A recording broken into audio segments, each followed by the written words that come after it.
Film का आगाज Anderson नाम के एक आदमी से होता है और जब एंडरसन को होश आता है तो वो अपने आप को एक मिस्टीरियस क्यूब में पाता है। एंडरसन को कुछ भी याद नहीं था कि वो यहाँ कैसे आया या उसे यहाँ क्यों लाया गया और उसी वक्त उसकी नजर सामने मौजूद दीवार में एक हैच पर पड़ती है और वो उसे खोलकर उसके अंदर चला जाता है, लेकिन वो सेम उसी तरह के एक दूसरे कमरे में आ जाता है और उसी वक्त एक बहुत तेज धार जाली उसके ऊपर गिरती है और एंडरसन का जिस्म छोटे छोटे क्यूब्स में तकसीम हो जाता है। गैमारी कैप में आज हम क्यूब 1 की बात करेंगे, लेकिन फिल्म की तरफ जाने से पहले एक रिमाइंडर कि लाइक, शेयर और सब्सक्राइब करना ना भूलिएगा। अगले सीन में कुछ लोग नजर आते हैं जिन्हें अगवा करके उसी क्यूब में रखा गया था। इनमें एक पुलिस वाला क्विंटिन है जिसका अपनी बीवी से डिवोर्स हो चुका है। इसके बाद हेलेन नजर आती है जो कि एक डॉक्टर है और जॉन जो कि मैथमेटिक्स की एक अच्छी स्टूडेंट है। इसके बाद डेविड जो कि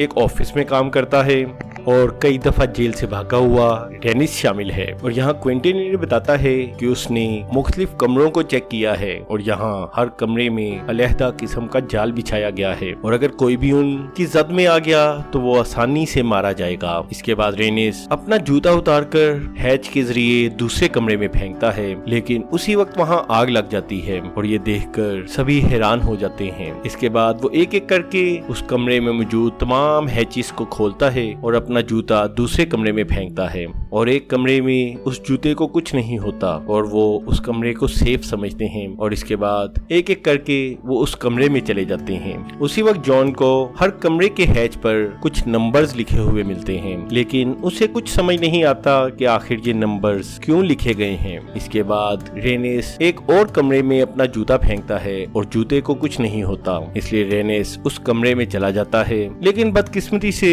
उस कमरे के एक कोने में एक पाइप लगा था जिसमें से तेजाब निकलकर सीधा उसके मुंह पर गिरता है और फौरन ही बाकी सब लोग उसे खींचकर उस कमरे से बाहर निकालते हैं, लेकिन उस वक्त तक रेनिस मर चुका था और सबको पता चल गया कि हर कमरे में अलग अलग सेंसर के जरिए जाल एक्टिवेट हो जाता है, इसलिए अब उन्हें यहाँ से निकलने के लिए कोई दूसरा रास्ता ढूंढना होगा। इस वक्त जॉन एक दफा फिर हैचिस पर लिखे नंबर्स को देखती है। इसके बाद जॉन नोट करती है कि उस कमरे में मौजूद 6 हैचिस में कुछ प्राइम नंबर्स थे, जिससे जॉन एक थ्योरी बनाती है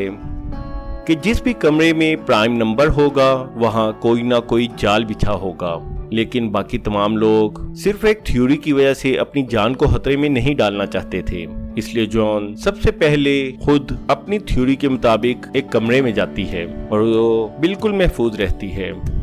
और ये देखकर सब लोगों को उसकी थ्योरी पर यकीन आ जाता है, इसलिए सब जॉन के साथ आगे बढ़ने लगते हैं और इसी तरह जॉन प्राइम नंबर्स को देखते हुए बहुत से कमरों को पार कर लेती है और आगे बढ़ते हुए एक कमरे में उन्हें कैसान मिलता है जो आम इंसानों की निस्बत थोड़ा कम दिमाग था। क्विंटिन इस मौके पर उसे अपने साथ आगे ले जाने से मना करता है, लेकिन हेलेन उसे छोड़ना नहीं चाहती थी, इसलिए वो उसे अपने साथ लेकर आगे जाती है और एक दफा फिर तमाम ग्रुप आगे बढ़ना शुरू करता है। इसके बाद जॉन एक ऐसे हैच पर पहुंचती है जिसका नंबर प्राइम नहीं था, इसलिए क्विंटिन उसके अंदर चला जाता है, लेकिन बदकिस्मती से वहां भी एक ट्रैप बिछा था। क्विंटिन उस जाल से बचने में कामयाब हो जाता है, लेकिन बदकिस्मती से उसका पांव काफी जख्मी हो जाता है और इसके बाद सभी इस बात से परेशान हो जाते हैं कि जॉन की थ्योरी गलत निकली है। इसके बाद क्विंटिन डेविड से पूछता है कि वो सबसे अलग क्यों रहता है और वो किसी किस्म की मदद भी नहीं कर रहा और क्विंटिन उसे कहता है कि यकीनन वो इस जगह के बारे में कुछ ना कुछ जरूर जानता है, जिस पर डेविड जवाब देता है कि इस जगह से बाहर निकलने का कोई रास्ता नहीं है और ये बात सच है कि मैं इस क्यूब के बारे में कुछ जानता हूँ, क्योंकि इस क्यूब के बाहर वाले हिस्से को मेरी कंपनी ने ही बनाया है, लेकिन मैं नहीं जानता कि वो कौन लोग हैं जिन्होंने ये क्यूब बनवाया और इसके अलावा इस क्यूब के अंदर जितने भी कमरे हैं और जितने भी ट्रैप्स हैं वो हमारी कंपनी ने नहीं बनाए, इसलिए मैं ये नहीं जानता कि बाहर कैसे जाया जाए। और ये बात सुनकर सभी लोग परेशान हो जाते हैं और अभी तक उनमें से किसी को भी समझ नहीं आ रहा था कि आखिर वो एक ऐसी जगह पर क्यों हैं जिसके बारे में वो बिल्कुल नहीं जानते। और उसी दौरान क्विंटिन डेविड पर हमला कर देता है क्योंकि उसके ख्याल में डेविड उनके यहाँ फंसने का जिम्मेदार था। इसके बाद जोएन डेविड से पूछती है कि जब उन्होंने इस क्यूब के बाहर वाले हिस्से को बनाया तो उस वक्त इस क्यूब में कितने कमरे थे और उनका साइज कितना था, जिस पर डेविड जवाब देता है कि इस क्यूब की हर लाइन में 26 कमरे हैं और इसके बाद वो उसे क्यूब का साइज भी बताता है। इसके बाद जोएन एक कमरे के साइज का पता करके पूरे क्यूब के कमरों का पता लगाने की कोशिश करती है और उसकी कैलकुलेशन के मुताबिक इस पूरे क्यूब में 17,526 कमरे थे। और ये सुनकर सभी मायूस हो जाते हैं क्योंकि सभी समझ गए थे कि अब वो कभी भी यहाँ से बाहर नहीं निकल सकेंगे। और उसी वक्त जोएन को एक और आइडिया आता है और वो समझ जाती है कि हर हैच पर जो नंबर लिखे हैं वो उसके क्यूबिक कोऑर्डिनेट्स हैं और इन नंबर से हर कमरे की पोजीशन पता चलती है। इसके बाद वो मैथ के एक फार्मूले की मदद से कुछ कैलकुलेशंस करती है जिससे उसे एक खास नंबर मिलता है और उसे ये अंदाजा होता है कि इस नंबर पर मौजूद कमरा सेफ है, इसलिए वहाँ मौजूद तमाम लोग उस कमरे की तरफ आगे बढ़ने लगते हैं। और आगे बढ़ते हुए वो एक ऐसे कमरे में आते हैं जहाँ मौजूद ट्रैप आवाज से एक्टिवेट होता था, इसलिए सभी लोग बहुत ही एहतियात से एक एक करके आगे बढ़ते हैं। लेकिन आखिर में जब क्विंटन कमरा पार कर रहा था तभी काज़ेन गलती से बोल पड़ता है जिससे वहां मौजूद ट्रैप एक्टिवेट हो जाता है। लेकिन खुशकिस्मती से क्विंटन ट्रैप की जद में आए बगैर बाहर आने में कामयाब हो जाता है। लेकिन बाहर आते ही वो काज़ेन को मारने लगता है। हेलेन उसे ऐसा करने से मना करती है और इस बात को लेकर क्विंटन और हेलेन में लड़ाई हो जाती है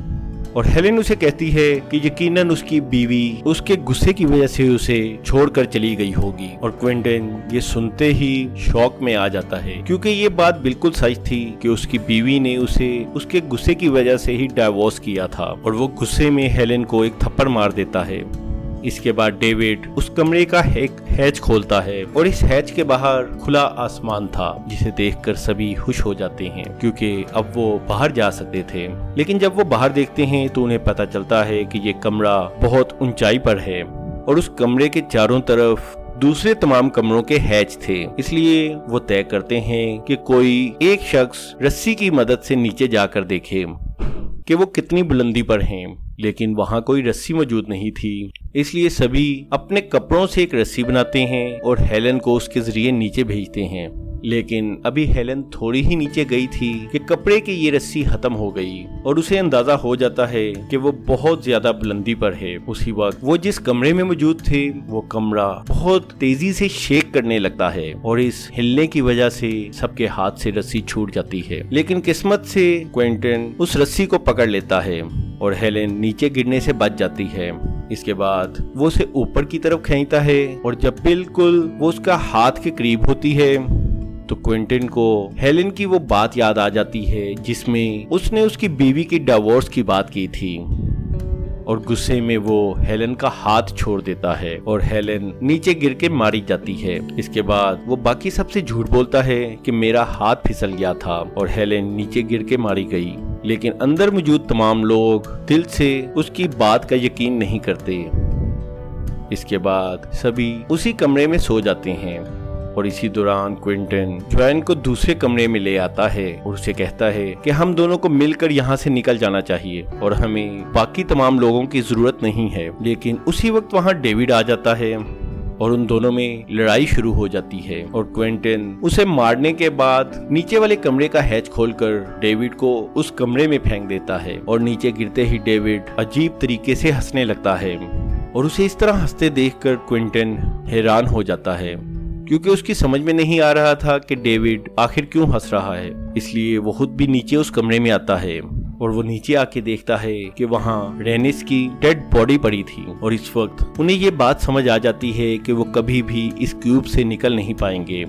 क्योंकि इतने कमरे और ट्रैप पार करने के बावजूद वो उसी कमरे में आ गए जहां से उन्होंने स्टार्ट किया था। इसके बाद डेविड उस कमरे में सामने मौजूद दीवार को हैच को खोलता है और इसके बाहर भी खुला आसमान था और ये देखकर डेविड सबको कहता है कि हम उस कमरे में नहीं आए, बल्कि वो कमरा ही इधर आ गया है। और यही वजह है कि उस वक्त वो कमरा हिला था जब हमारे हाथ से वो रस्सी छूट गई थी। और उसी वक्त जोएन एक दफा फिर अपनी थ्योरी पर गौर करती है और इस वक्त उसे समझ आता है कि जो भी नंबर यहाँ लिखे थे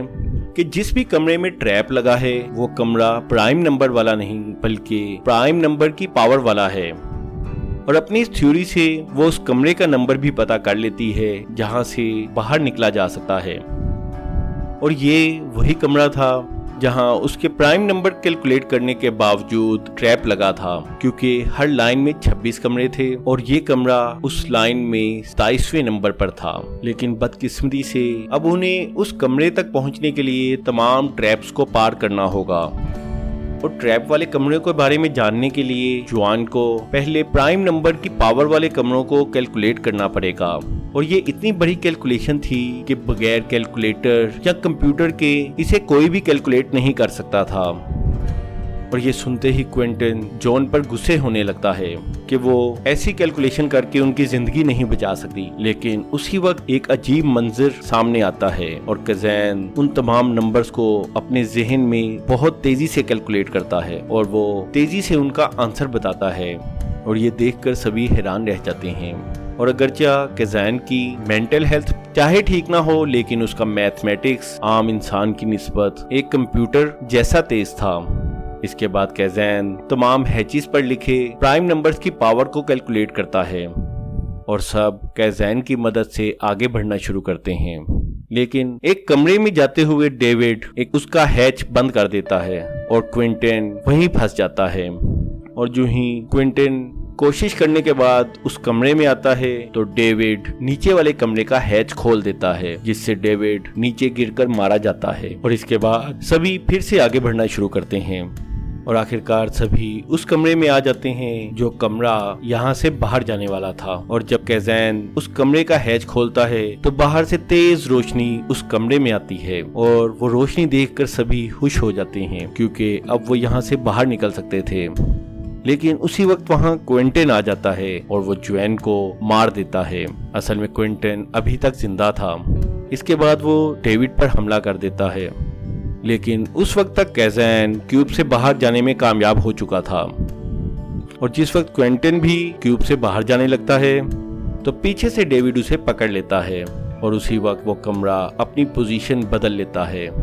और दो कमरों के दरमियान आने की वजह से क्विंटन का जिस्म दो हिस्सों में काटा जाता है। इसके बाद कज़ैन उस क्यूब से बाहर आ जाता है और अंदर डेविड जोआन के पास अपने आखिरी सांस लेता है। और इसके साथ ही ये फिल्म एंड हो जाती है। लेकिन एंड तक ये पता नहीं चल सका कि आखिर ये क्यूब किसने बनाया और उसका मकसद क्या था। और अगर आप इस बारे में जानना चाहते हैं तो इसका पार्ट 2 यानी हाइपर क्यूब देखना ना भूलिएगा।